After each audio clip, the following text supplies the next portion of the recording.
Começou mais um Tá Beleza Podcast, tudo sobre saúde mental, bem-estar e estética, apresentado por mim, Marco Van Damme, e ele, a fera do transplante capilar no Brasil, número 1, meu amigo e irmão Dr. Joel Lacerda. É isso. Nenhum episódio começa sem o seu Triple C, então Isso. manda aí.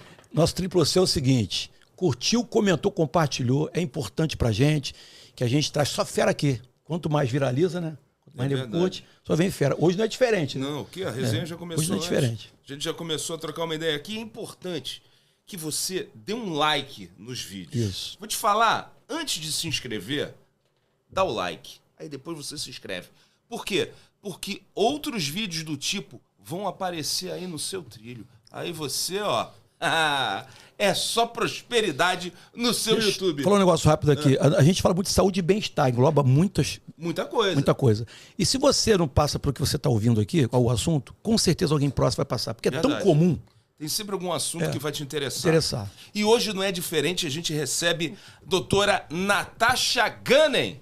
Ela é psiquiatra e especialista em psiquiatria infantil. Seja muito bem-vinda. O prazer é meu, rapazes. Que honra estar aqui. Muito obrigada pelo espaço.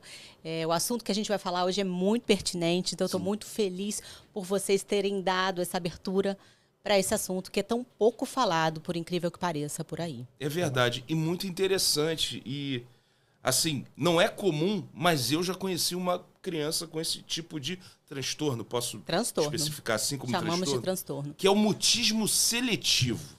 Eu conheci uma criança assim, mas eu queria que você falasse melhor.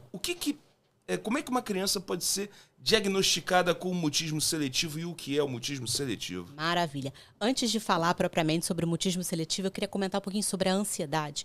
E o quanto a ansiedade patológica, né? Porque a ansiedade, na verdade, é uma emoção, é um sentimento que é inerente ao ser humano e a outras espécies de animais, e ela tem uma função protetiva, uma função adaptativa, uma função mantenedora da espécie. A gente precisa da ansiedade para sobreviver, para se preparar para perigos, para situações novas. Porém, quando ela ultrapassa a situação alvo, ou quando ela fica muito intensa, ou quando ela está o tempo todo ativada, a gente tem um transtorno de ansiedade. Segundo a Organização Mundial de Saúde, meninos, 264 milhões de pessoas padecem de transtornos de ansiedade no mundo atualmente. Isso corresponde a mais ou menos 4% da população mundial. E, pasmem, o nosso país, o Brasil, ele é o líder do ranking. Nós somos o país com o maior número de ansiosos do mundo. Cerca de 9% da população padece de transtorno de ansiedade dentro do Brasil. E as nossas crianças não ficam de fora. As pessoas acham que transtornos de ansiedade ou transtornos da psiquiatria não acometem criança, né? Isso é um equívoco muito grande, que muitas vezes atrapalha o diagnóstico e atrapalha, obviamente, um tratamento efetivo. 10% dos diagnósticos em psiquiatria infantil são referentes a transtornos de ansiedade. Ou seja, a maioria desses adultos, que hoje são adultos ansiosos e que padecem e que têm comprometimentos por conta da ansiedade, foram crianças ansiosas que não foram vistas na época da sua infância e hoje carregam os prejuízos que poderiam ter sido tratados ali de uma forma mais pontual na infância. E eu sou uma dessas pessoas, eu sou uma ansiosa patológica, crônica. Fui uma criança ansiosa, patológica novamente, cheia de evitações e medos.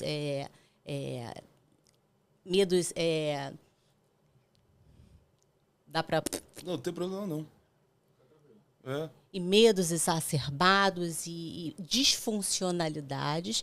E eu só fui receber esse meu diagnóstico de transtorno de ansiedade adulto jovem, ali no final da minha adolescência e início da vida adulta. Então, não fui vista durante anos extremamente importantes da minha vida. Queria começar com isso para explicar o mutismo seletivo. Pessoal, o mutismo seletivo é um transtorno de ansiedade que acomete crianças bem pequenininhas, ali aos 2, 3 anos de idade. E ele se caracteriza por uma falha persistente dessas crianças em se comunicar oralmente, ou seja, de utilizar a voz, em locais, situações ou com pessoas nas quais essa criança se sente exposta, insegura, desconfortável.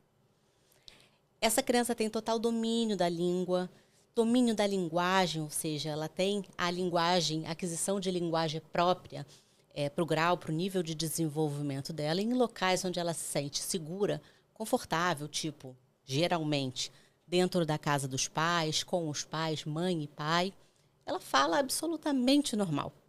Mas quando ela é confrontada com a expectativa da fala, e geralmente isso se dá no contexto escolar, ela emudece. E ela pode passar longos períodos do dia emudecida e longos anos da vida. Porque nem sempre é uma criança que é vista. Vou fazer uma pergunta aqui. Quando ocorre esse evento em público, a criança, mas em casa ela fala, já é considerado esse mudismo? Na verdade, o mutismo seletivo é isso. A criança fala normalmente dentro do contexto onde ela se sente segura, ou seja, em casa com os pais, ela é super falante, faladeira, fala tudo, é comunicativa. E isso é complicado porque aí os pais não percebem, o olhar dos pais não fica preciso para o transtorno. Qual é o prejuízo disso para a vida adulta que ele leva? O prejuízo é que essa criança, às vezes, passa... Uma criança, por exemplo... Estou falando de um transtorno que se inicia lá com 2 anos de idade. Geralmente ele se inicia na entrada dessa criança para a educação infantil. Primeiro contato dessa criança para a escola. Na escola, primeira coisa, esse primeiro contato com a escola é a ruptura dessa criança com a família. Né? É o primeiro distanciamento grande dessa criança com a família. Então isso já é ansiogênico. E segundo, que a escola é o local onde há a expectativa da fala. Então é lá que o mutismo seletivo geralmente acontece. Uma criança mutista seletiva, ela, para além de não oralizar a comunicação, ela pode ter a motricidade dela totalmente congelada, tamanha é a ansiedade. Então, é uma criança que muitas vezes mal consegue se mexer dentro da escola, não consegue descer num escorregador, não consegue brincar, não consegue pedir para a professora para fazer xixi. Ou seja, ela não dá conta das próprias necessidades fisiológicas. Se ela está num período integral, por exemplo, ela pode passar o dia inteiro sem comer, sem beber água, sem pedir para fazer xixi. Ou seja, ela vai ter impactos, inclusive no corpo físico dela, por conta disso. Agora, desculpa interromper, porque agora eu pensei numa coisa aqui. Por exemplo, a minha geração, eu estou transferindo isso para a minha geração, tenho 50 anos, e na minha época tudo era ou timidez, ou é frescura, e assim... E isso impactou toda uma geração de adultos adoecidos. Por exemplo, sim. O que eu conheci de criança que os pais falavam, é muito tímido, vai lá se enturmar com essas crianças. É isso. E, de repente, qual o impacto disso, dessas crianças do passado que eram tratadas dessa forma, com o momento atual que elas vivem? É isso, a gente tem uma geração de adultos adoecidos. Porque essas crianças... que são ansiosas desde a infância, são crianças muito graves. São crianças que perdem a capacidade. São crianças que não treinam a habilidade social, por exemplo, desde muito cedo. As habilidades sociais, elas são treinadas. E essa criança, ela tem uma infância ali interrompida. Então, ela vai virar um adulto com outros transtornos de ansiedade, com dificuldade de estar em público, de dificuldades relacionais, dificuldade de estar empregado, dificuldade de construir uma família, com um ciclo de amigos, às vezes nulo ou extremamente reduzido. Também vai ser um adulto com mais tendência à depressão, a suicídio, ao uso de substâncias, principalmente o adulto ansioso. As substâncias, álcool, cocaína, maconha, elas são substâncias para esse indivíduo desinibidoras, que ele utiliza, muitas vezes, num contexto, no sentido de se desinibir e conseguir socializar. E um pulo para a dependência química. Então, são adultos que têm muitas repercussões em todos os âmbitos da sua vida. É legal que você antecipou o que eu ia perguntar. Existe também alguma relação a de ser abusador, ser violento, essas coisas assim? No relacionamento, por exemplo, para poder afastar ou camuflar esse lado dele? Ou não? Diretamente, eu consigo te dizer que não, mas geralmente essas pessoas fazem uma evitação social. Mas fazem essa evitação social de uma forma a se isolar. mais do que um comportamento violento. Não consegue assumir um cargo de chefia, por exemplo, né? Vai ter dificuldade. Geralmente, esses indivíduos, eles acabam ocupando cargos aquém da capacidade, sabe? Por essa dificuldade. Imagina uma pessoa, uma criança mutista seletiva que virou um adulto com mutismo seletivo, que tem uma dificuldade absurda de se comunicar com o outro, fazendo uma entrevista de emprego. Apresentando uma palestra. Tadinho. Né? Então, assim, são desafios que se não devidamente tratado, você vai levar para a vida adulta. Aí pode só, vai cair na mão da galera que vende a facilidade. A comunicação é a chave para o sucesso, para ganhar dinheiro, e ainda pode aumentar a ansiedade, né? Porque você imagina, não, você não sabe trabalhar isso em você, mas é muito mais do que isso. É uma questão que não foi trabalhada desde a infância, que vai explodir lá na frente. Se tiver alguém vendendo facilidade, não, porque é mole falar em público. Tá fazendo errado, aí piora mais ainda. Né? A pergunta é o seguinte, a gente sabe que no Brasil as pessoas não têm cultura de via médico, né? O homem então não vai, os pais levam a criança para ver se tá com febre. Sim. Quem mais próximo, que convive com isso, consegue, não digo dar o diagnóstico, mas chamar o alerta? Olha, o principal olho, essa pergunta é muito importante, Joel. O principal olho que a gente tem para essas crianças é o professor. Novamente, o mutismo seletivo ele mora na escola, é lá que ela vai emudecer geralmente. Então a gente precisa do professor atento. O professor é muito fácil para o professor. Quer dizer, a vida do professor já não é fácil no Brasil. Né? Primeiro que ganha mal, tem que lidar com várias adversidades dentro de uma sala de aula, salas lotadas. O professor ele não é treinado, ele é treinado para crianças, entre aspas, normais, dentro da norma. Né? Não crianças que estão apresentando alguma condição. Mas o primeiro olho é o professor. Para o professor é muito mais fácil olhar para aquela criança que é bagunceira, inquieta, desatenta, que faz bagunça na aula, que toca o terror dentro da sala. Esse chama atenção. Esse chama a atenção do professor. E esse logo...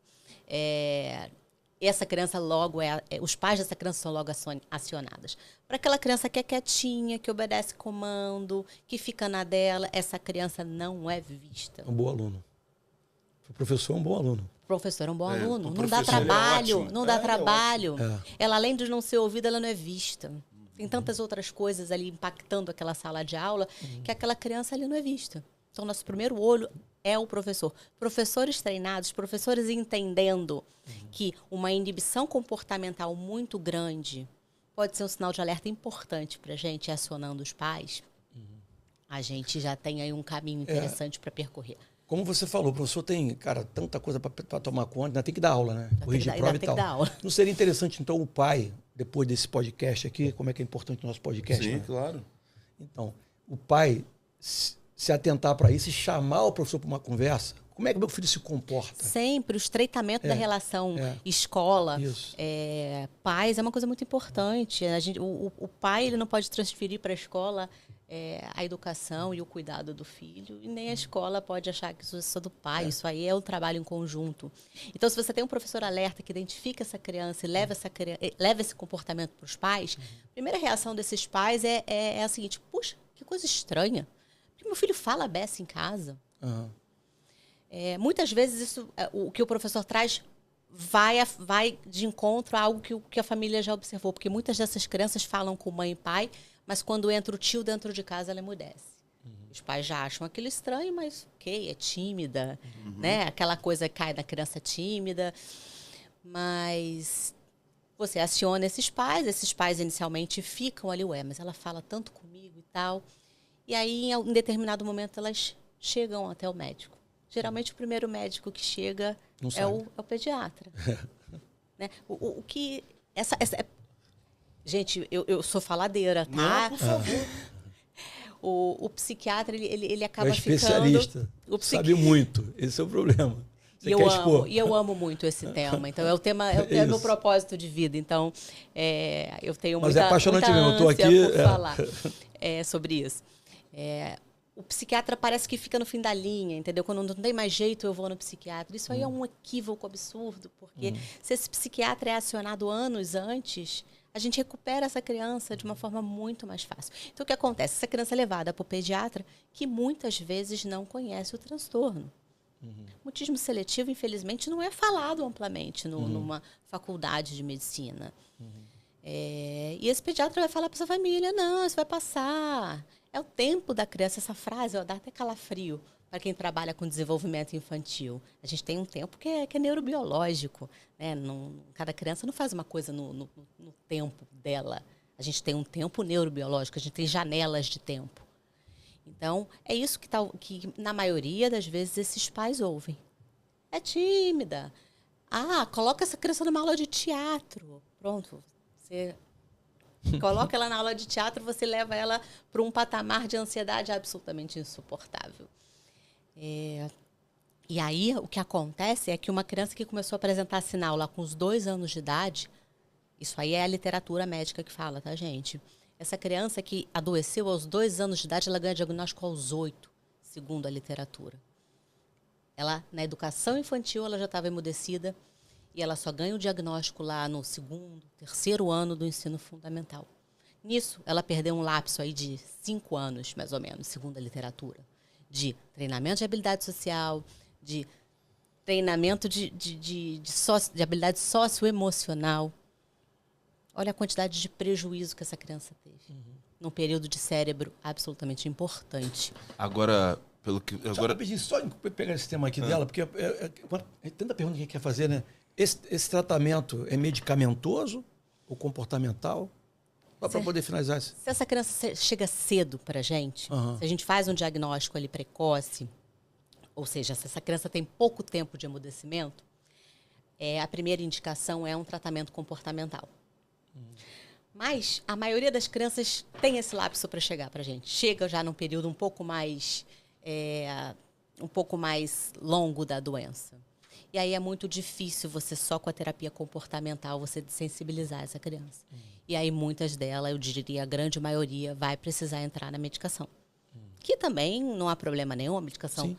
São medicações absolutamente seguras para o público infantil, que a gente não pode não indicar algo que essa criança necessita. E aí, medicação e medidas comportamentais trazem a voz dessa, bem aplicadas, obviamente, trazem a voz dessa criança de multiprofissional volta. tratamento? Fonoaudiólogo, psicólogo?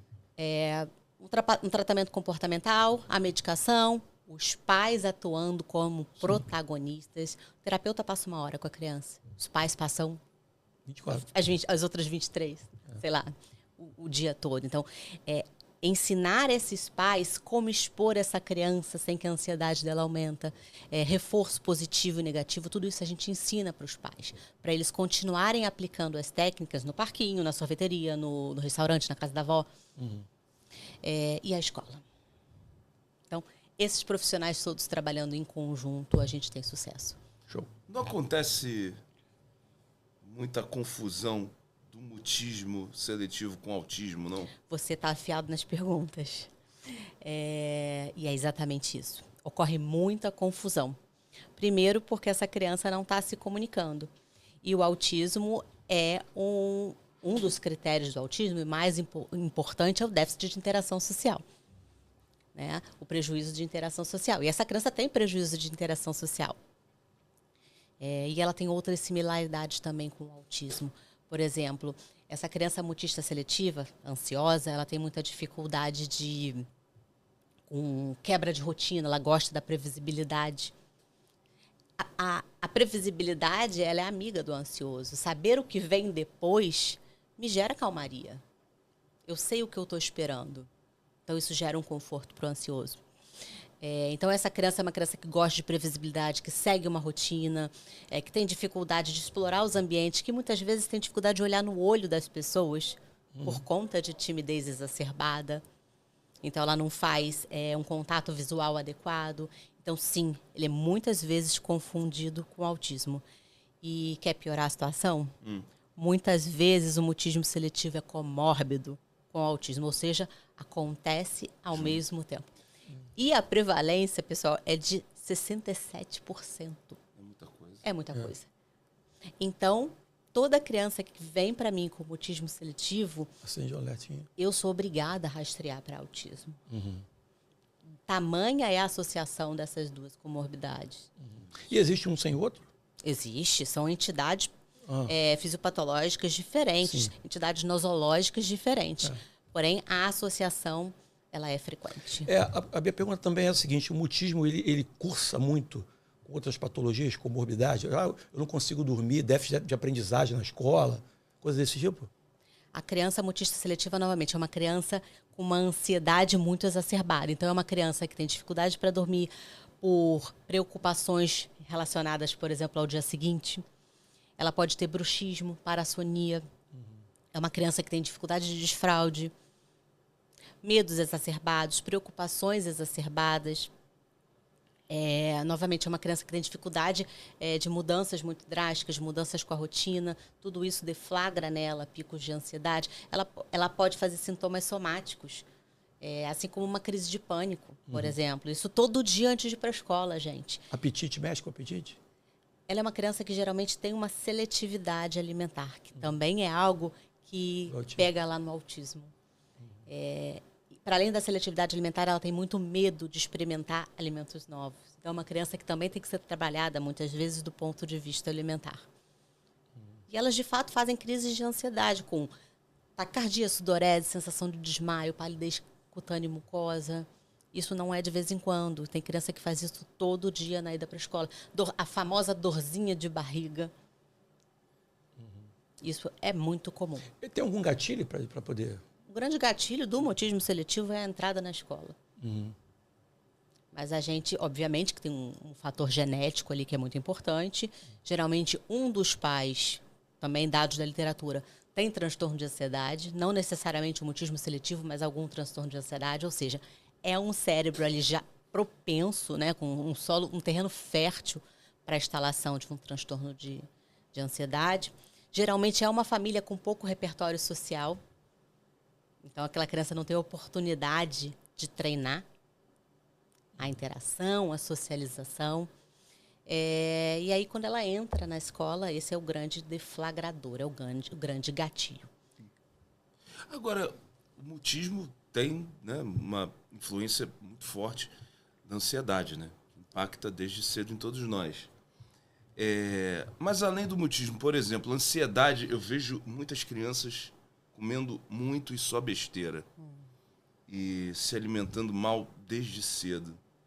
Ansiedade também pode gerar um impacto muito grande em relação à obesidade. A obesidade infantil hoje cresce cada vez mais. Isso está ligado à ansiedade ou é mesmo questão comportamental? Eu diria que isso aí está ligado aos pais.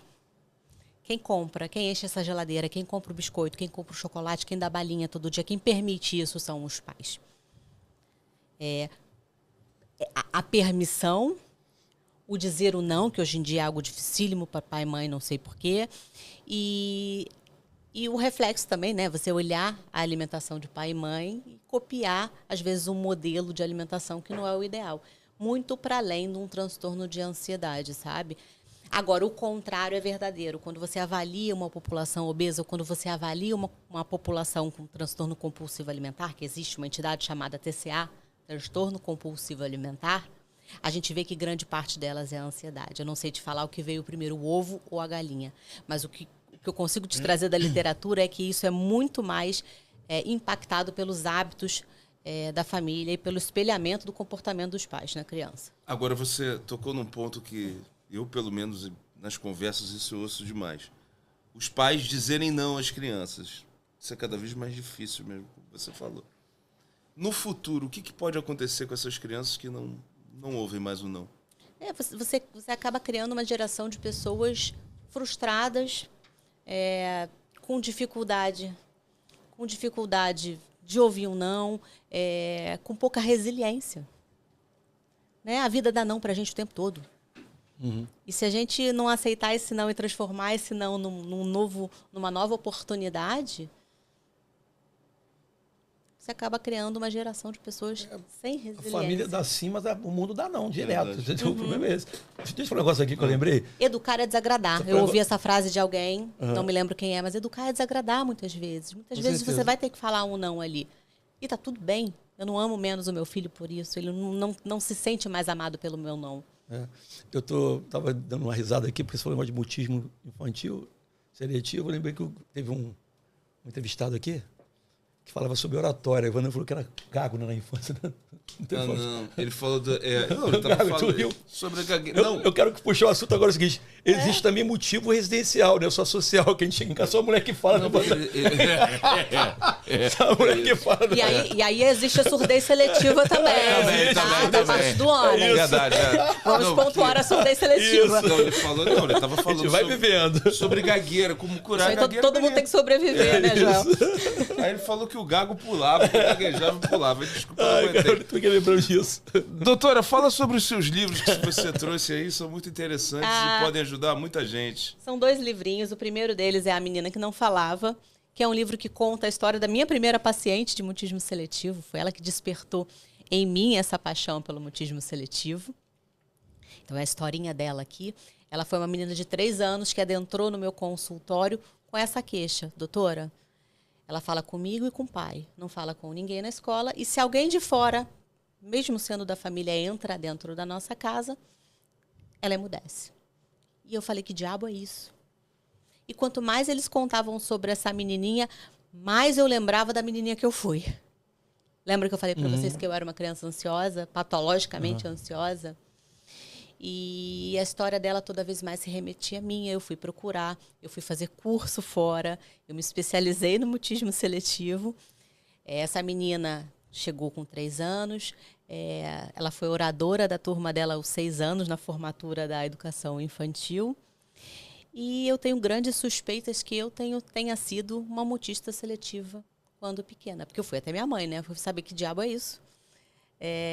Mãe, o que eu tinha, como é que eu era? E eu lembro de pessoas da minha família que eu não conseguia falar. Eu lembro de não conseguir falar dentro de contexto de escola. E eu tenho uma grande suspeita de que eu fui mutista seletiva. Não tenho esse diagnóstico,